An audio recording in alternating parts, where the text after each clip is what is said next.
It's March 10th, 2019, in Pawtucket, Rhode Island. A Sunday morning glazed in frost. The kind of cold that feels personal, that creeps beneath your collar and settles in your bones. The streets are silent, the air brittle, and snow drifts down like ash from an invisible fire. Inside a faded brick halfway house, a man laces up his boots. His name is Napoleon Andred, 37 years old, tall, built like a wall of muscle, the kind of man who carries both strength and scars with the same weight. He's been out of prison for only a few weeks, trying to keep his head low. The kind of man who's lived his entire life one wrong move away from violence. At 9:30 a.m., Andred pushes open the front door and steps outside. The snow crunches beneath his feet. For a moment, he pauses, maybe to light a cigarette, maybe to take in the stillness of the morning. It's the last quiet moment he'll ever know. From the corner of the street, a gray Honda Accord creeps into view, its windows tinted, engine low and steady. No one inside speaks. They don't have to. They've been following him since dawn. Watching. Waiting. The cameras outside the halfway house, the ones meant to protect residents, have mysteriously stopped working. No recording. No witnesses. Just the sound of tires pressing against frozen asphalt. And then, gunfire. Sharp, quick, merciless. Neighbors later told police it sounded like fireworks, 3, maybe 4 shots, echoing through the cold. Birds scattered from the telephone wires as the Honda rolled away, disappearing into the quiet streets of Pawtucket. When the snow settled again, Napoleon Andred was lying face down near the curb, blood seeping into white. His body stayed there for 4 hours before police arrived. By then, whatever trail there was had already gone cold. But this wasn't random. This wasn't street violence or a mugging gone wrong. Within hours, detectives began piecing together who Andred really was, and the deeper they dug, the darker it got. Andred wasn't just another name on a case file. He had ties, old, dangerous ties, that stretched deep into the veins of New England's underworld. For years, he'd worked as an enforcer, driver, and personal bodyguard for one of the most feared men in Rhode Island's history, Luigi Baby Shack's Manocchio, the last true godfather of the Patriarcha crime family.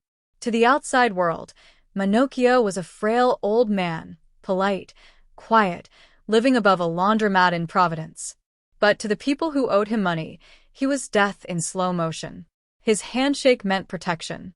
His silence meant power. Andred was his muscle, the man who collected debts, enforced loyalty, and reminded those who forgot who really ran the city's underground. In the early 2000s, Rhode Island wasn't ruled by politicians or police. It was ruled by men like Manocchio and his network of aging gangsters who refused to die. They had built empires inside strip clubs and gambling dens, their profits washed through fake construction companies and cash-heavy bars. Everyone knew someone connected to the old men. Andred had been one of their trusted few, a civilian among made men, something unheard of in mafia circles. Yet Manocchio trusted him like family. That trust, police would later realize, might have been the reason he was killed. As detectives traced his past, they found a web of violence: home invasions, drug trafficking, extortion. Andred had been caught up in a 2010 robbery targeting a Connecticut loan shark with ties to the Italian Mafia. The heist was brutal, the victim beaten, tied, and robbed blind. Rumors said the man swore revenge. His name, Nicola Amelia, a Calabrian gangster known for holding grudges longer than most men lived. But that was almost a decade earlier. Why now? Why, after all this time, would someone come for Napoleon Andred? The police couldn't say, but others could. In the bars and backrooms of Providence, whispers spread like wildfire. Some said the hit came from Connecticut, a revenge killing for that 2010 job gone bad. Others claimed it was internal, a cleanup ordered by what remained of the Patriarcha family, eliminating loose ends before they turned talkative. A few even suggested crooked cops helped make it happen, shutting off cameras and clearing the way. Whatever the truth, one thing was certain: someone wanted Napoleon Andred erased. When investigators searched his small room inside the halfway house, they found nothing unusual, No weapons, no cash, no notes. Just folded clothes, an old rosary, and a single framed photograph of him standing beside an elderly man in a dark suit, Luigi Manocchio, smiling faintly. It was like staring into a ghost from another time. Manocchio himself was in his 90s now, serving out the remnants of his sentence in peace, but his shadow still stretched far. For decades, he'd been the quiet architect of Rhode Island's underworld, the man who brought order to chaos, who built his fortune through extortion and fear. To the FBI, he was the last relic of the Patriarcha dynasty. To his men, he was legend. Andred had lived in that shadow, protected by it, defined by it, and now he had died beneath it. The murder scene in Pawtucket told its own story. The clean execution, the stolen vehicle abandoned just miles away, the cameras off, it all pointed to something calculated, professional, cold. This wasn't the work of amateurs or drug addicts. This was a message. In the underworld, messages are never spoken. They're delivered. Detectives stood over the body as snow began to fall again, light flakes dusting the crimson stains around Andred's head. The city seemed to hold its breath. The old guard was fading, but their secrets were still alive, buried beneath years of silence and blood. One officer, a young detective new to the unit, looked down and muttered, "What the hell did this guy get himself into?" The veteran beside him shook his head. "He didn't get himself into it," he said quietly. "He was born into it." As the coroner's van pulled away, the neighborhood went back to its uneasy calm. But for those who knew the name Andred, his death meant something else, a warning that the ghosts of the past still ruled Rhode Island. In the days that followed, the halfway house replaced its broken cameras, reporters moved on to the next story, and snow melted into gutters. But within the corridors of Providence, old men in dark coats began to meet again. They whispered about loyalty, betrayal, and how one man's silence had cost him his life. Napoleon Andred's blood was gone from the pavement, but his murder had reopened the gates of a world everyone thought had vanished, the quiet, ruthless empire of Rhode Island's Mafia. And, as one detective wrote in his final report that week, the case is unsolved, the motive unknown, but the method unmistakable. Someone wanted us to remember the name Baby Shacks. Welcome my beautiful family and friends to my YouTube channel. Please click on the subscribe, like, comment, and share this video. Thank you specially for sticking around to this very moment. Now back to the story. Pawtucket was still reeling from the morning gunfire. The murder of Napoleon Andred had sent a cold ripple through Rhode Island's underworld, a warning that the past was not finished yet. But for detectives assigned to the case, the name Andred was only a doorway. What waited behind it was something older, darker, and still alive. To understand why a 37-year-old ex-bouncer ended up dead in the snow, investigators had to step back, way back, into the shadowed history of Providence, a city that once thrummed to the heartbeat of organized crime. The deeper they dug, the more it felt like chasing ghosts. Providence in the early 2000s wasn't a city ruled by youth or ambition. It was ruled by old men, fragile, gray, and soft-spoken, the kind of men who shuffled into courtrooms with oxygen tanks and shaky hands. To most, they looked harmless. But behind those tired eyes were decades of violence, betrayal, and empire. They were the last living soldiers of a forgotten war, the Patriarcha Mafia family, and though their bodies were breaking, their reach was not. At the top of that faded hierarchy sat Luigi, Baby Shacks Manocchio, the boss of bosses. To neighbors, he was just a polite old gentleman living above a laundromat in Federal Hill, always dressed neatly, always smiling. But to the FBI, he was the Don of New England, a man who'd spent half a century weaving the criminal web that stretched from Providence to Boston. His nickname, Baby Shacks, came from his younger days running bootleg clubs and shaking down local bar owners. He'd earned it the hard way, one fistfight and one corpse at a time. Even into his 90s, when most men couldn't climb a flight of stairs, Manocchio was still pulling strings, still feared, still obeyed. Detectives soon learned that Andred wasn't just his bodyguard. He was a link, a bridge between generations. A younger, hungrier version of the world Manocchio once ruled. And in the eyes of those who still worshipped the old ways, that made him both valuable and dangerous. But Manocchio wasn't the only ghost haunting Providence. There was Anthony the Saint Laurent, a name spoken with both laughter and fear. He was the kind of mobster who never retired, the kind who made his living through intimidation, extortion, and the occasional contract hit. Saint Laurent was a contradiction, devoutly Catholic yet relentlessly violent. He prayed in the mornings and plotted murders by night. By the time he hit 70, his body was failing, but his temper never dulled. He ran his crew out of Taunton, Massachusetts, using his wife and son to collect protection money. They said he was the kind of man who could smile at you while imagining how you'd look in a coffin. And then there was Robert "Bobby" Duca, the underboss. Slick, charming, the kind of gangster who wore expensive suits and made enemies faster than he made friends. Duca was old school, a made guy, bound by oath and blood. But Duca had one fatal flaw. He couldn't keep his mouth shut. By 2006, a feud between Duca and Saint Laurent had reached boiling point. Duca called Saint Laurent a rat. In their world, that was a death sentence. The saint took it personally. He tried to have Duca killed twice, hiring hitmen, paying out envelopes of cash. Both attempts failed. Both were recorded on federal wiretaps. And that's when the entire underworld began to crumble. Saint Laurent was arrested, dragged into court in a wheelchair, wheezing through an oxygen mask. Duca flipped soon after, turning informant to save himself. The FBI swooped in like vultures, tearing through the fragile remains of Rhode Island's Cosa Nostra. But as history had shown, you can't kill a ghost, you can only bury it for a while. When detectives revisiting Andred's case looked into those names, Manocchio, Saint Laurent, Duca, they began to see the outlines of an empire that refused to die. Old debts, broken loyalties, and unburied vendettas. Everywhere they turned, Providence whispered reminders of its past. The cobblestone alleys of Federal Hill, once alive with laughter and espresso, still carried the faint echo of footsteps, men meeting under flickering streetlights, exchanging envelopes thick with cash. The old Cadillac Lounge, its neon glow now dimmed, had once been a front for extortion, owners forced to pay protection to stay open. Behind the music and the dancers, envelopes of dirty money were passed like communion. The deeper the investigation went, the clearer it became. Behind every handshake was a shakedown. Behind every debt, a death.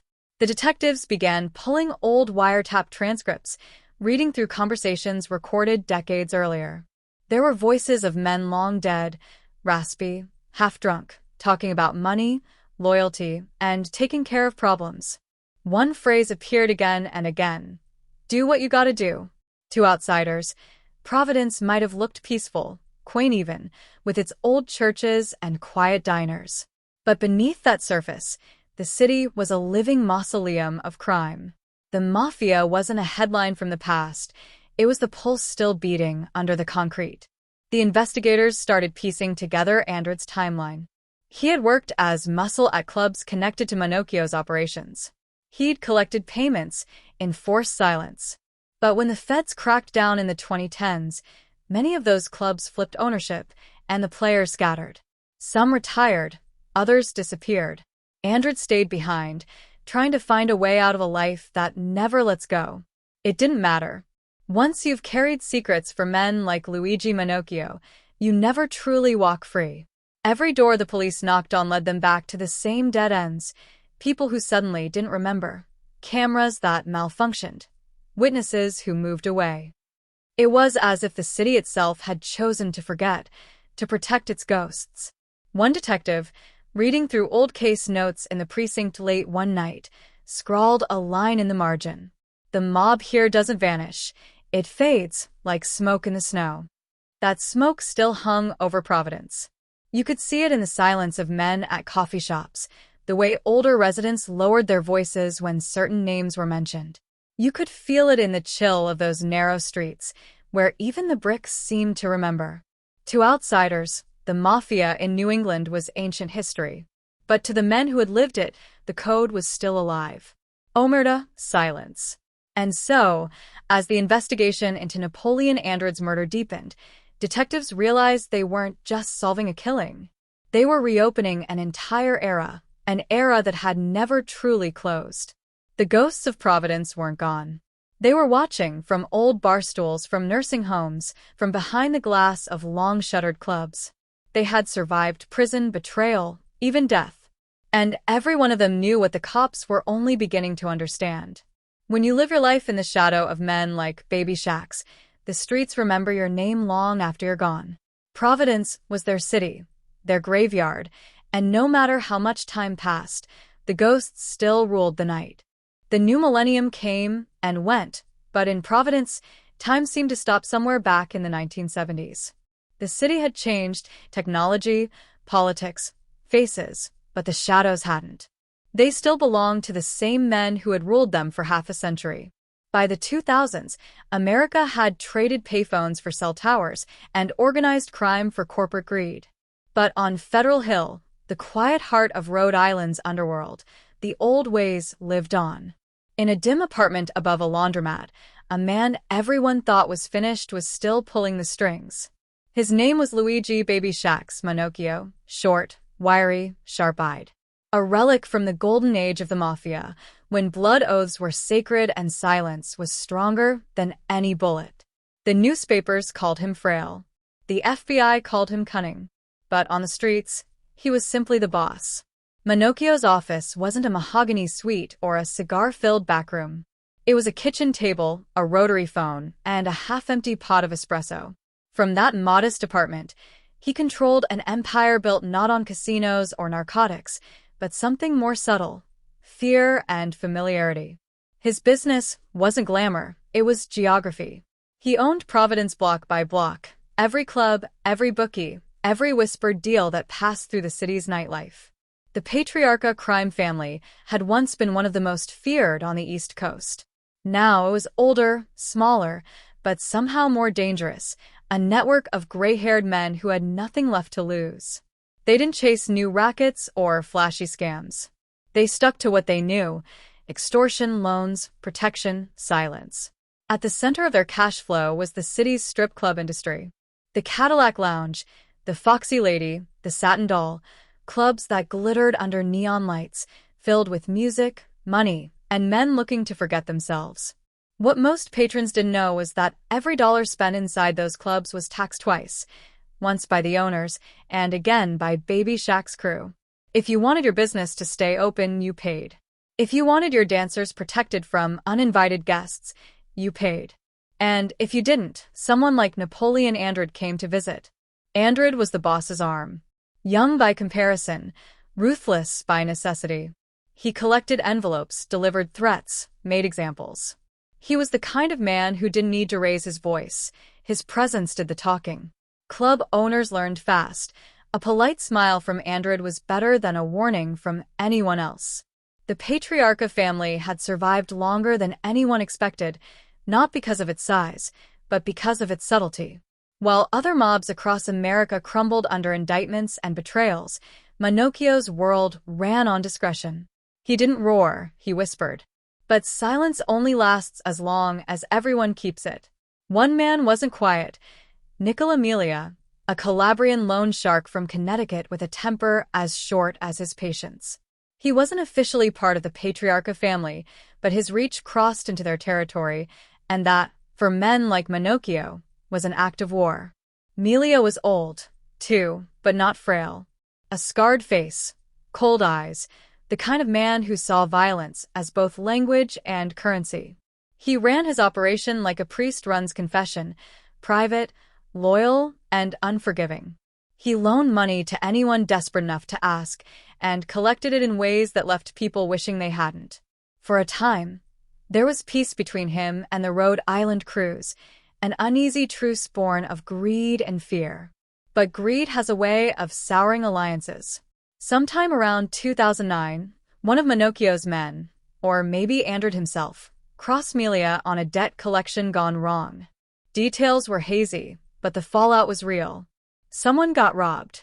Someone got humiliated. And in their world, humiliation was a mortal wound. That was when things began to shift. The streets grew colder. The meetings quieter. Behind the facade of retirement homes and neighborhood diners, the relics were stirring. Old men in wheelchairs began making phone calls. Deals were made over coffee cups that shook slightly with age. They talked about cleaning up business, about loyalty, about who could be trusted. There were whispers that Baby Shacks wanted to retire, but not before settling every old score. One night, in the back of Carmen's Kitchen, a modest restaurant in East Boston, the new hierarchy gathered. They looked like grandfathers from a Sunday church service, soft voices, pale skin, tremors in their hands. But when the door shut and the waiter left, their tone changed. At the head of the table sat Peter Limwan, the aging new boss from Boston. To his right, Bobby Duca, fresh out of prison, his smile hiding old grudges. Across from him, Anthony, the Saint Laurent, face twisted from years of rage and regret. And hovering in every sentence, every unspoken name, was the ghost of Baby Shacks, the man who taught them all that power isn't taken with violence, it's maintained with silence. The meeting didn't make the papers. It didn't have to. Everyone who needed to know knew. The New England Mafia was alive, just older, meaner, and more careful than before. The FBI had long believed that the Patriarcha family was finished, that its leaders were either dead, imprisoned, or irrelevant. But Providence had its own kind of truth. Behind those aging faces were men who still commanded fear. And their young enforcers, men like Andred, were proof the system still worked. The muscle carried out the orders, the old men kept their hands clean, and the city stayed quiet. For a time, it seemed untouchable. Until the first cracks appeared. A club owner refused to pay. A delivery truck disappeared. A rival crew from Connecticut started making noise. Suddenly, money stopped flowing the way it should have, and old paranoia crept in. That's when the hits started. They weren't dramatic. No bodies in the streets, no newspaper headlines. Just people vanishing, a driver here, a courier there. Problems solved quietly, permanently. Andred's phone buzzed more often in those months. Late-night calls, short instructions, names he didn't recognize. He didn't ask questions, that wasn't his role. But deep down, he must have known when old ghosts start moving, someone always ends up dead. Meanwhile, Nicol Amelia began building his own power again, down in Connecticut. Rumors said he was preparing something, a retaliation, maybe, or a reckoning. The Patriarcha family had embarrassed him once. He wouldn't forgive that. Not at his age. Not ever. The tension between the two sides built like static in the air, waiting for the right moment to explode. Andred, caught in the middle, probably didn't see it coming. To him, it was just business. Another day, another debt, another order from a man too old to lift a gun but still deadly enough to aim one with his words. He didn't know it yet, but the old men he served were playing their last game, a quiet, dangerous war fought between relics who refused to be forgotten. And in that war, there were no winners, only survivors. The walls of Fort Devens Federal Prison were thick with silence, the kind that hummed with secrets. Down one of the medical wings, past the peeling paint and the flicker of dying lights, sat a man who used to terrify an entire state. Anthony, the Saint Laurent. Once a powerhouse of the Patriarcha crime family, now he was barely recognizable. His skin had thinned to paper, his voice rasped through a plastic oxygen mask, and every breath sounded like it was borrowed from death itself. But his mind, that was still sharp, still vicious. Even in a wheelchair, hooked up to tubes, Saint Laurent was thinking, plotting, remembering. He had one name on his mind: Robert Bobby Duca. They had once been friends, brothers almost. They'd come up together in Providence, running collections, settling disputes, cracking skulls when words didn't work. Bobby had been the charmer, Saint Laurent the hammer. For years, they were inseparable, loyal soldiers under Baby Shacks Manocchio's fading reign. But loyalty in the mob is a temporary thing. It lasts only as long as money flows and respect is returned. In 2006, the respect ran out. Rumors spread through Providence like a slow poison, whispers that Saint Laurent was cooperating with the feds, that he'd been seen talking too long with agents, that he'd been too quiet, too careful. The kind of whispers that kill a man long before a bullet does. And it was Bobby Duca who spread them. He told people in bars, in strip clubs, in prison yards, the saint's talking. The words stuck. They grew. And before long, even old friends began to look at St. Laurent differently. Inside Fort Devens, those whispers turned into rage. The saint might have been sick, might have been dying, but betrayal lit something primal in him. He couldn't walk. He couldn't breathe without help. But he could still order a hit. He called in a favor from another inmate, Anthony Nardillo, a small-time Rhode Island thug who wanted to make a name for himself. The saint offered him a deal: kill Bobby Duca and earn $20,000. Easy money, if you didn't care about dying for it. What the saint didn't know, what he couldn't have known, was that Nardillo was wearing a wire. Every meeting, every whisper, every cough-riddled order, all of it was being recorded by federal agents who had been watching the saint for months. The tapes were damning. On them, St. Laurent's voice rattled through the static, low and determined. "You want after ticket to make sure we don't have repercussion. Everything is fine. I just can't walk there. If I could be walking, you wouldn't be talking." It was chilling. A dying man still threatening murder between gasps for air. When Nardillo pressed for details, the saint gave them freely: names, locations, even the plan. Bobby Duca liked to eat at a restaurant in Providence called Sidebar Bistro. That's where it would happen. Duca would be sitting at his favorite corner table, and the hitman would walk in and end it. Simple, clean, final. But nothing about the story would end clean. Out on the streets, Duca started hearing whispers of his own. People saying there was a price on his head, that the saint had greenlit his murder. He didn't want to believe it. These were men he'd broken bread with, men who'd helped him bury his sins. But the streets have a way of telling the truth before the law ever does. When the FBI finally showed him the tapes, Bobby Duca's world collapsed. He sat in a gray interrogation room, the air heavy with cigarette smoke and betrayal, and listened to the voice of a man he once called family plotting his execution. The saint's gravelly voice wheezed through the tape recorder. "No repercussion, just take care of it." It broke something inside Duca. Not his fear, his faith. For the first time in his life, Bobby Duca realized there was no loyalty left. Not in the family, not in the code, not in the blood oath they all swore beneath the Patriarcha banner. So he did the unthinkable. He flipped. In exchange for protection, Bobby Duca agreed to cooperate, to give the FBI everything he knew about the Patriarcha family's operations. Names, rackets, money trails. He signed the paperwork with trembling hands, sealing not only his fate but the family's. The betrayal sent shockwaves through New England's criminal world. One man's decision to talk dismantled decades of silence. The saint was dragged into court in his wheelchair, his oxygen mask fogging as prosecutors read the transcripts. His own words hung in the air like ghosts. "Kill Bobby Duca." He pled guilty to conspiracy to commit murder and got 10 years. But it didn't matter.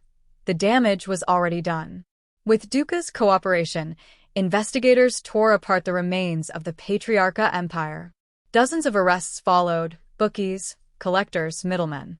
Strip clubs that had once funneled cash to the mob suddenly had new owners. The streets of Providence grew quiet, not because peace had returned, but because fear had shifted. The family had survived wars, arrests, and death sentences. But it couldn't survive betrayal. The irony was brutal. Two old friends destroying each other, both convinced they were right, both convinced the other had broken the code first. In truth, the code was already dead, suffocated by greed and paranoia years ago. Behind bars, the saint grew weaker, his body giving out long before his bitterness did. He told anyone who would listen that he'd been set up, that Bobby was the real rat, that the feds had twisted his words. But no one cared anymore. His name no longer carried weight. He was just another ghost in a dying brotherhood. And Bobby Duca? He disappeared. The government offered him witness protection, a new name, a new life. But men like Bobby don't really start over. They just hide from their past until it finds them again. For the men who had once ruled Providence, the message was clear. If loyalty could die in a prison hospital, then no one was safe. The saint's attempt to silence a rumor ended up silencing an entire organization. And as the FBI closed its files and the last of the arrests were made, one agent wrote a line in his report that summed it all up. The Patriarcha family didn't fall to bullets. It fell to breath, a dying man's whisper, and the echo of a friend's betrayal. It was true. The Mafia had always been built on two things: trust and silence. But once trust broke and silence was shattered, there was nothing left to protect. Only ghosts. And in the ruins of that loyalty, the name Bobby Duca became both a warning and a curse. He had betrayed the code, but only because the code had betrayed him first. By the mid-2000s, Providence glittered under the illusion of nightlife, neon lights, velvet ropes, and the thump of bass echoing through streets that hid more secrets than smiles. But behind every glass of champagne, behind every half-lit stage, another empire thrived, one run not by promoters or businessmen, but by gangsters in suits. At the center of it all was Luigi, Baby Shaq's Manocchio, the aging Don who ruled his city not from a mansion or an office tower, but from a cramped apartment above a laundromat on Atwells Avenue. From that modest room, he orchestrated a network of strip clubs, loan sharks, and collectors that kept Rhode Island's underworld spinning and the money pouring in. The heart of his kingdom was the triangle of temptation, the Cadillac Lounge, the Foxy Lady, and the Satin Doll. Together, they formed the bloodline of Providence's criminal economy. On the outside, they looked like success stories, flashing signs, packed parking lots, and men lined up on cold nights waiting for escape. But beneath the stage lights and perfume, the air reeked of extortion, cocaine, and fear. Every dancer, every manager, every bartender, they all knew the same unspoken rule. These clubs don't belong to the owners, they belong to Baby Shaqs. And the man who made sure of it was Napoleon Andred. Andred was the wall between the mob and the outside world, the smiling face that collected envelopes, enforced debts, and reminded everyone who really ran things. He wasn't born into the Mafia, but he moved through it like someone who'd always belonged. Tall, hard-eyed, the kind of man who could stop a fight with a look. At night, he worked the doors at the Cadillac Lounge. The regulars called him Nap. The girls whispered his name with caution. He kept order in a place where chaos was currency. But when the lights dimmed and the last customers stumbled out, Andred's real work began. He'd head upstairs to a small office where the club's books were never quite balanced. Managers would count stacks of cash, thick, sweat-stained, and always short. That's when Andred would lean in, quiet but firm. "You know the rules," he'd say. "The house takes care of the boss. Nobody wants to see things get messy." Everyone paid. No one questioned it. Because if you did, you risked far more than money. The system was elegant in its simplicity. Each club kicked up thousands every month in protection, a word that meant everything and nothing. The cash moved through layers of trusted lieutenants, men like Thomas Ifra, Edward Eddie Lotto, and Vincent Tootsie Tallow, before landing in the Don's hands. And from there, it was washed clean through shell companies, construction fronts, and fake paychecks. Millions moved under the FBI's nose. For years, they couldn't touch him. Baby Shaqs had perfected invisibility, an empire built on whispers and loyalty instead of flash and violence. His soldiers were middle-aged men in work boots, not flashy killers in leather jackets. They looked like your uncles, your neighbors, men you'd never suspect of running one of the last true mafia rackets in America. But even empires built on silence start to crack. It began with greed. As the money grew, so did the tension. The lieutenants started fighting over territories, cuts, and who deserved more respect. Some felt Baby Shaqs was losing his touch, too old, too soft, too cautious. Others feared the FBI had started watching the clubs too closely. And they were right. For years, undercover agents had been slipping into Providence's nightlife, posing as club investors, bartenders, even dancers. They watched, they listened, and they recorded. Every handshake, every envelope, every threat. The operation was slow, patient, the kind of investigation built not to catch a single man but to collapse an entire system. It didn't help that the local news had started sniffing around, too. A few brave reporters began asking questions about how the same few men seemed to manage every major strip club in the city. The answers, as usual, were buried in fear. Meanwhile, Andred began to feel the walls closing in. The cops were asking about him more often. His name started appearing in documents he'd never signed. Still, he stayed loyal. He always stayed loyal. In 2009, the whispers became a storm. FBI vans parked on quiet side streets. Agents began visiting club owners late at night, asking about payments, protection, and baby shacks. One by one, the weak links broke. By the time they came for Luigi Manocchio, he was 84 years old. The day of his arrest, he was calm, sipping espresso, straightening his jacket, as if he'd been expecting it. When the agents walked him out of his apartment, reporters shouted questions. Manocchio didn't answer. He just smiled faintly and said, "I'm an old man. I don't know what you're talking about." But everyone in Providence knew exactly what he meant. The fall of baby shacks was more than the end of a mobster. It was the collapse of an entire order. The old way of doing business, where fear was currency and silence was religion, was finally breaking apart. Inside the clubs, panic spread like smoke. Managers shredded papers, cash vanished, and dancers whispered that the boss's men were cleaning house. Andred, meanwhile, tried to keep things from spiraling. He met with nervous owners, calmed scared employees, and passed messages between lieutenants too afraid to speak openly. But deep down, he must have known it was over. The FBI raids were surgical. They didn't need guns. They had ledgers, phone taps, and decades of patient observation. By the end of 2011, dozens of indictments landed. Manocchio was charged with racketeering and extortion. His lieutenants followed. One by one, they pled guilty, old men walking into courtrooms with trembling hands, trading their legacy for leniency. Andred avoided prison that round, but not suspicion. He knew too much, had seen too much, and had touched too much dirty money. And when the old man went down, Andred became a man without protection. But in Providence, memories are long and grudges longer. There were still men who wanted payback, debts unsettled, secrets unburied. And when Baby Shack's empire crumbled, its ghosts started looking for someone to blame. Andred had always been the one standing at the door, keeping the peace, collecting the money, protecting the boss. But now, there was no door left to guard. Only shadows. Only enemies. The lights of the Cadillac lounge still flickered. The music still played. But everyone could feel it, the shift, the fear. The empire was dying, and the men who had built it were dying with it. When the feds shut down the last of the investigations, an agent was quoted saying, "They thought they were untouchable. Turns out, they were just invisible until we turned the lights on." But on the streets of Providence, people whispered a different truth. The FBI might have taken the clubs, the money, the power. But they hadn't taken the hatred.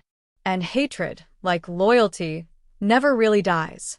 2010, winter hung heavy over New England that year, the kind of cold that numbs the fingers and hardens the heart. For most people, it was just another season. But for Napoleon Andred, it was the beginning of the end. By then, he'd earned his reputation in the Providence underworld. A loyal soldier, a collector, the man you sent when you wanted something or someone to disappear quietly.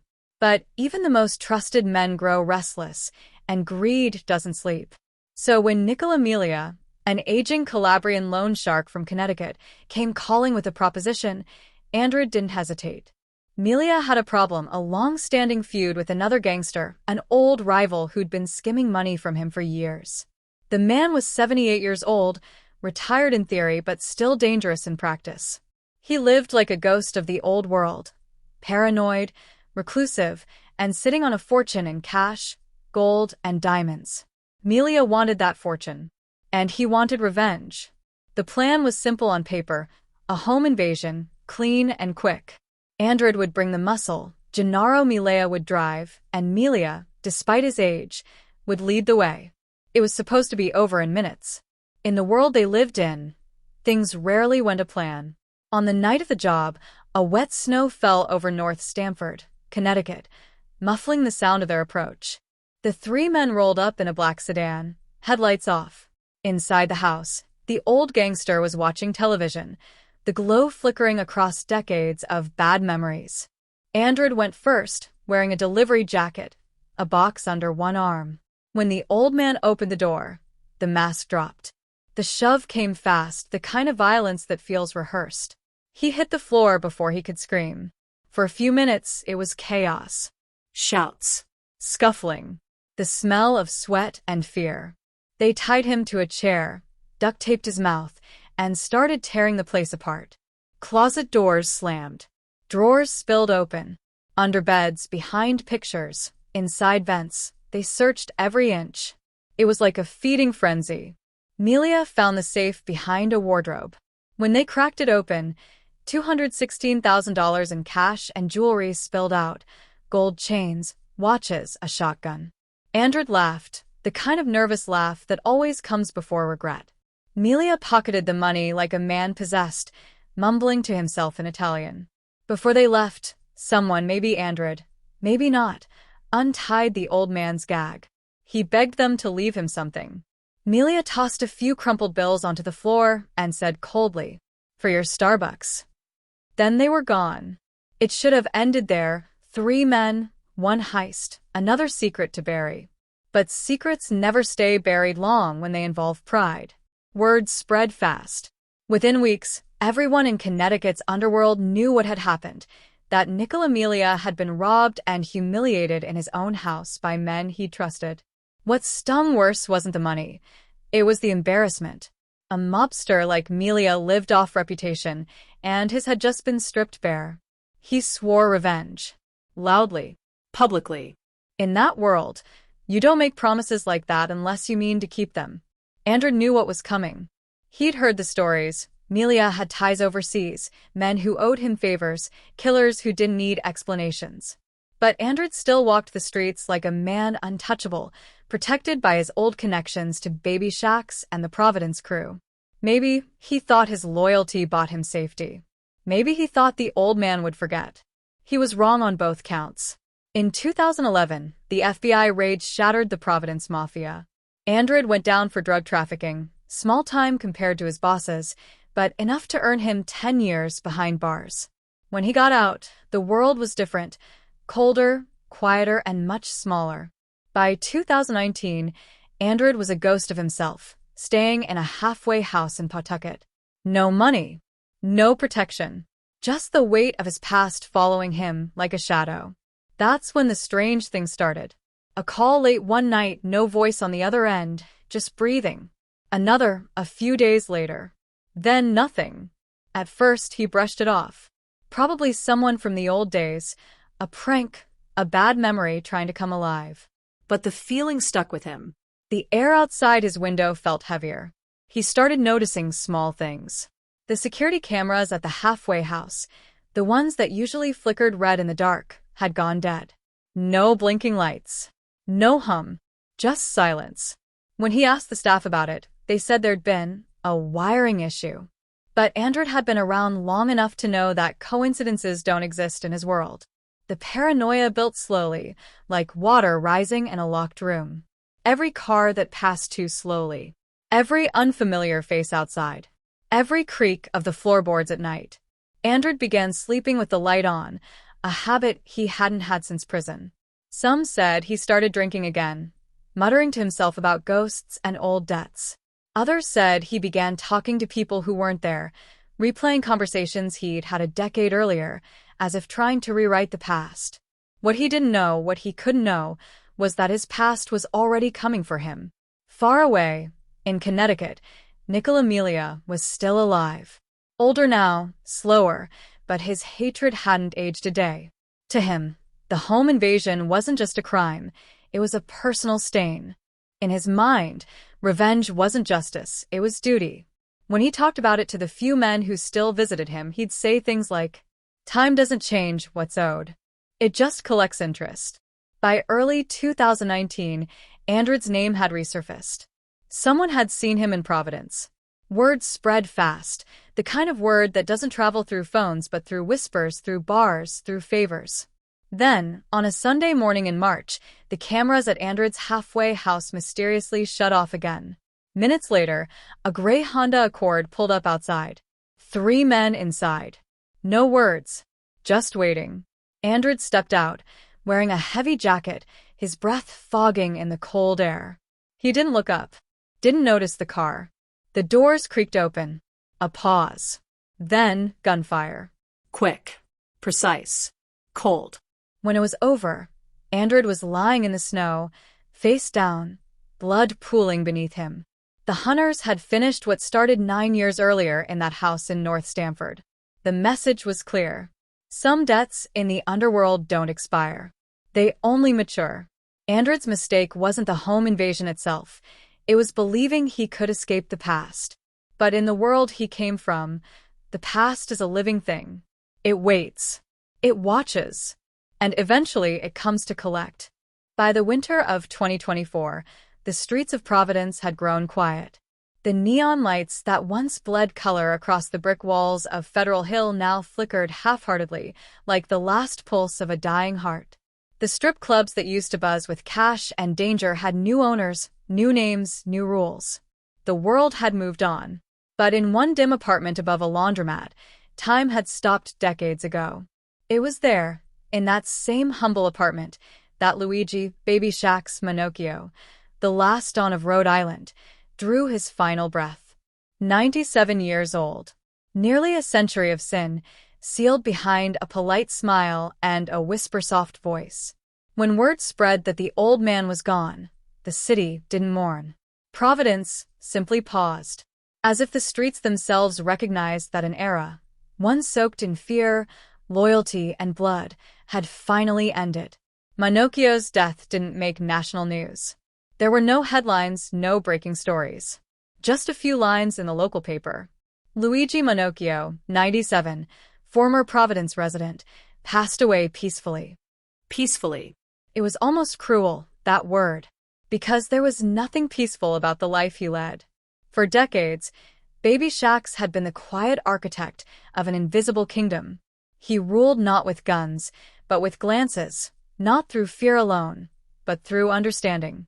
He knew everyone's secrets, everyone's weaknesses.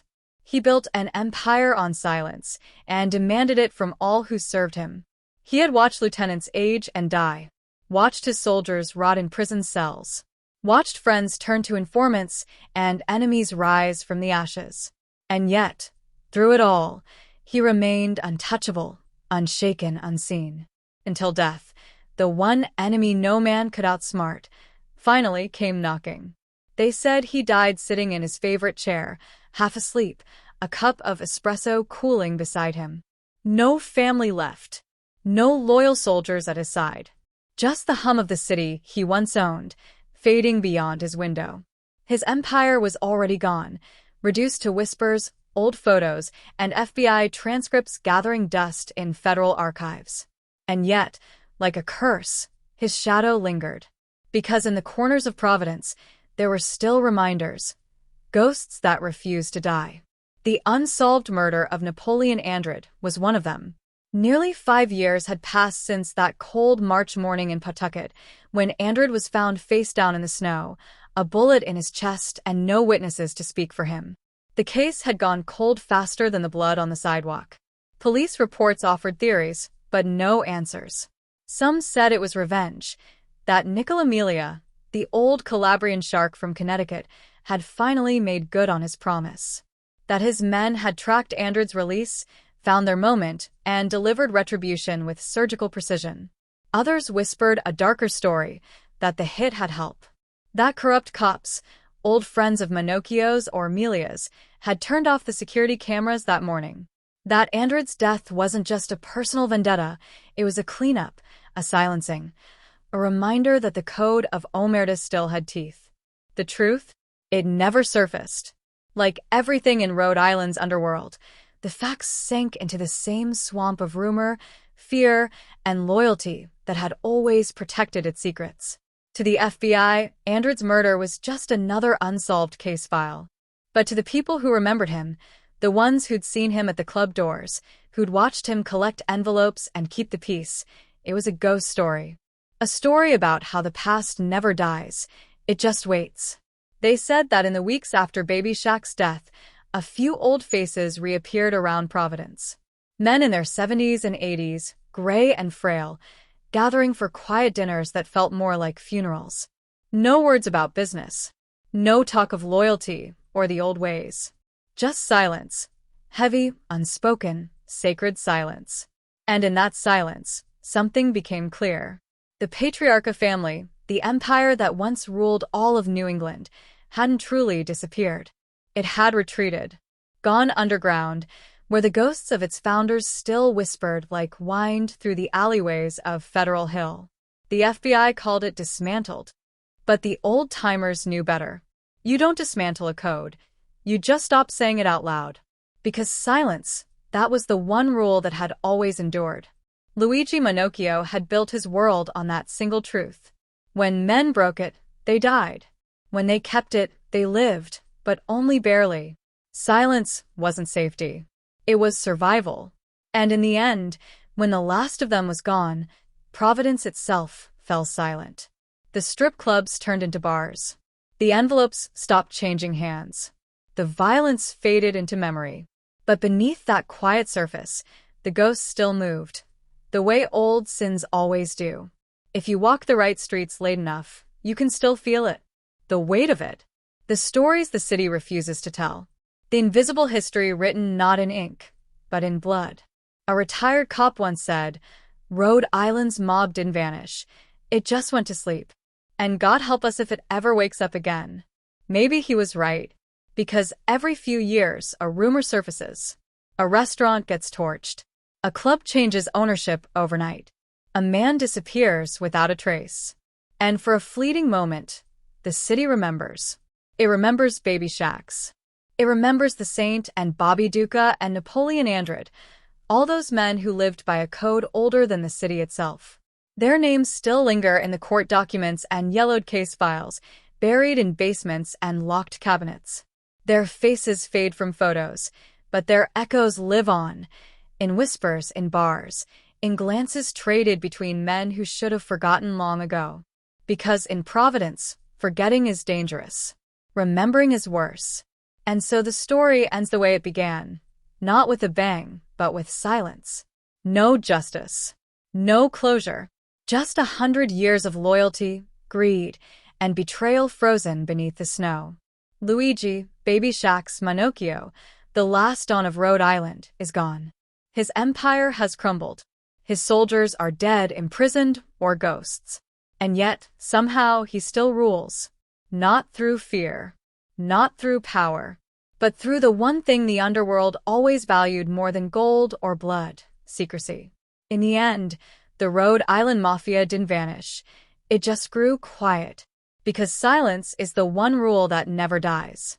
And now, as the snow continues to fall over Providence and another generation forgets the names buried beneath it, you have to ask yourself, do you really believe the Mafia is gone? Or has it just learned how to hide in plain sight? Thank you for watching this story to the end. If you enjoyed this story, please make sure to leave a like, subscribe, and share this video. Click on the screen to watch the next one.